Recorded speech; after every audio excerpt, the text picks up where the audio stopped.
रूस और यूक्रेन युद्ध से भारत पर क्या असर पड़ेगा? रूस और यूक्रेन के लिए नरेंद्र मोदी ने क्या कहा, वो भी देखिए। वीडियो को पूरा देखो, वीडियो को सब्सक्राइब करें, अच्छा लगे तो लाइक करें, कमेंट करें। ऐसी ही अपडेटेड जानकारी चाहिए तो सब्सक्राइब करें। रूस ने यूक्रेन पर बड़ा हमला किया है।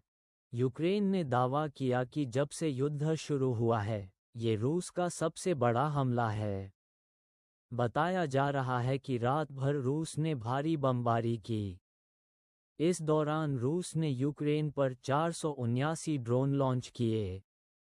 यूक्रेनी वायुसेना ने सोमवार को बताया कि ड्रोन के अलावा यूक्रेन के अलग अलग इलाकों में अलग अलग तरह की 20 मिसाइलें दागी गईं।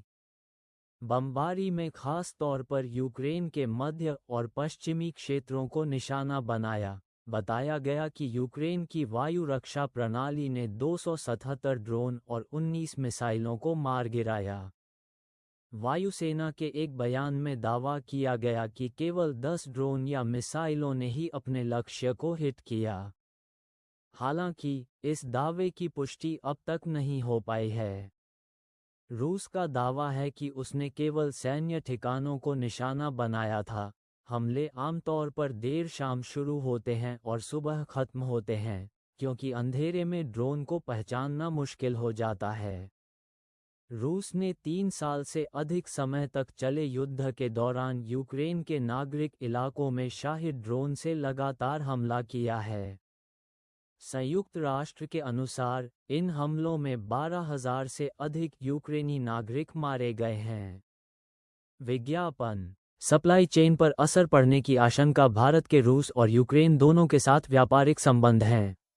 अगर संघर्ष बढ़ता है तो दोनों देशों के साथ व्यापार प्रभावित हो सकता है। सप्लाई चेन में व्यवधान आने की आशंका है। इससे तमाम वस्तुओं की कीमतें प्रभावित हो सकती हैं। भू राजनीतिक तनाव बढ़ने पर अक्सर निवेशक जोखिम से बचने की कोशिश करते हैं। इससे भारतीय रुपये पर दबाव बढ़ सकता है। इसके कमजोर होने की आशंका है।